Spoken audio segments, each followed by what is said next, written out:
Olá pessoal, hoje na nossa aula nós continuaremos tratando sobre a crônica, que é o gênero textual que nós iniciamos o estudo na aula passada, no capítulo 17. Então, esse assunto está sendo abordado das páginas 14 até a página 17. Então, o que nós precisamos considerar aqui, levar em conta em relação às crônicas, até mesmo pela análise que nós fizemos, pela leitura que vocês também fizeram e com as atividades que vocês resolveram, é que a crônica, ela é sempre um texto curto que é baseado em fatos cotidianos, e esses fatos eles são filtrados pelo olhar crítico do autor e registrados com humor, com poesia e também com sensibilidade. Aqui nós não podemos nos esquecer que o que é apresentado na crônica é fictício, ou seja, é uma história inventada, é uma história criada com base naquilo que acontece no dia a dia. Porém, a situação, o que é narrado nessa crônica, não é verdadeiro, não é real. A crônica, ela tem uma relação muito direta com o texto ou os textos jornalísticos. Por quê? Porque os acontecimentos do dia a dia servem de base para a composição das crônicas. Então, a partir daquilo que acontece no dia a dia, a partir daquilo que acontece no cotidiano, é que os cronistas acabam desenvolvendo, acabam elaborando as suas histórias. E o cronista capta situações e as filtra, reinterpreta, impregna o texto com as suas próprias impressões para levar o leitor a refletir sobre o tema. É isso que nós verificamos quando fizemos a análise da crônica Férias no Rio. Então, era nítido ali, no decorrer do texto, de como é que o autor se valeu, acabou utilizando dessas características, desse filtro, de reinterpretar, também colocar as suas impressões para fazer com que o leitor reflita sobre um determinado assunto, sobre um determinado fato também, ou algo que acontece no dia a dia. Seguindo, então, nós temos aqui a apresentação das principais características relacionadas ao gênero crônica. Trata-se, então, de um texto que é bem breve, como eu já havia falado para vocês. Também é um texto que tem uma vida curta, ou seja, servem ao momento presente. O que isso significa? Significa que, como ele tem uma relação muito próxima com os textos jornalísticos, ele acaba sendo um texto que vem de encontro àquilo que acontece em determinados momentos na vida cotidiana. Então, por isso é que é um gênero que é considerado como um texto que possui uma vida curta, porque ele tem relação com os fatos diários. A linguagem que é utilizada é uma linguagem simples, direta e bastante coloquial, como vocês já puderam perceber isso durante a leitura, durante a análise do texto, do capítulo. Também são poucas as personagens que estão presentes, que são utilizadas para compor, para contar a história.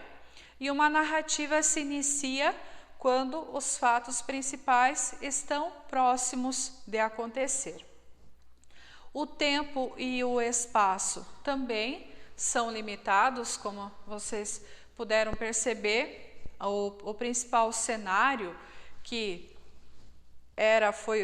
foi utilizado na elaboração do texto em análise era basicamente o espaço do hotel em que o turista estrangeiro estava hospedado.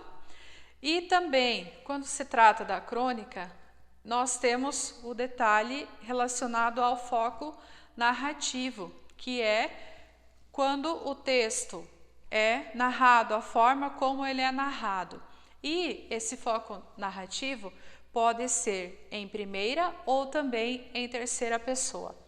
Em primeira pessoa é quando o cronista comporta-se como uma personagem que participa da história, dialoga com o leitor e apresenta também de forma direta a sua maneira de ver o mundo.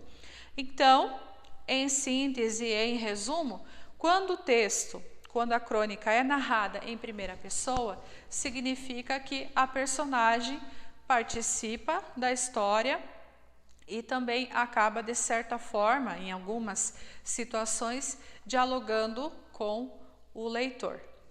E também nós temos a possibilidade de a crônica ser apresentada em terceira pessoa, que é quando o cronista apenas relata, ele apenas apresenta ou conta aquilo que ele observa, ou seja, ele não participa da história.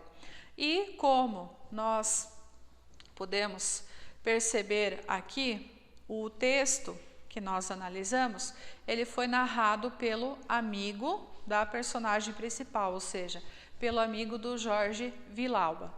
E temos também algumas situações em que a crônica pode toda ela ser apresentada com um discurso direto, ou seja, quando o discurso das personagens é apresentado no texto.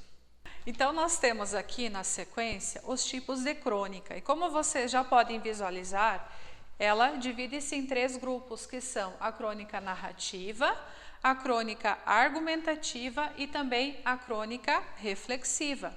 Então, essas 3 formas, esses tipos de crônica possuem algumas características que são comuns, porém também nós temos alguns detalhes que fazem com que haja diferença entre elas.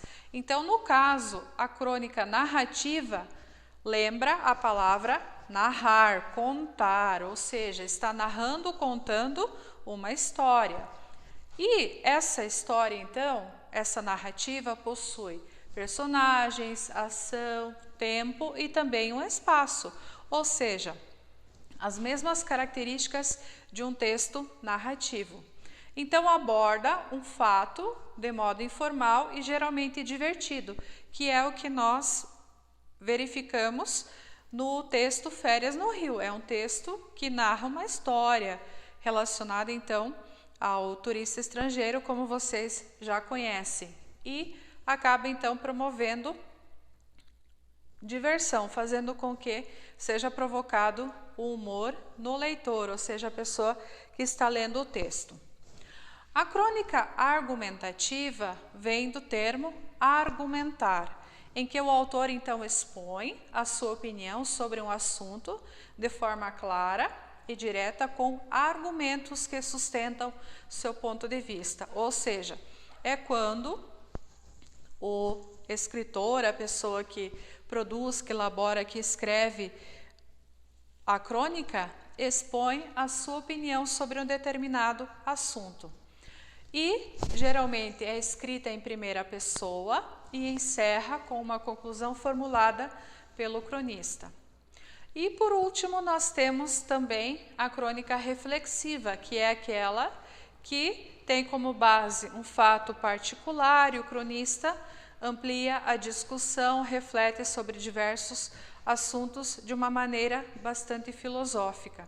Então, como eu já disse, nós temos algumas características em comuns, os objetivos são comuns e alguns detalhes que diferem, que fazem com que nós possamos então identificar, tal crônica é narrativa, tal é reflexiva, tal é argumentativa.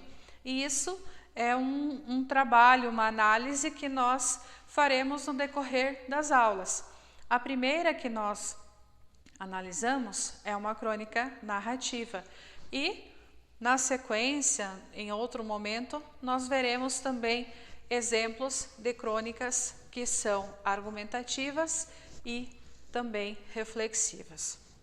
E, para finalizar, então, sobre a nossa aula de hoje, nós temos a tarefa, que é a leitura da crônica, da página 14, e deverá ser feita a resolução dos exercícios da página 15.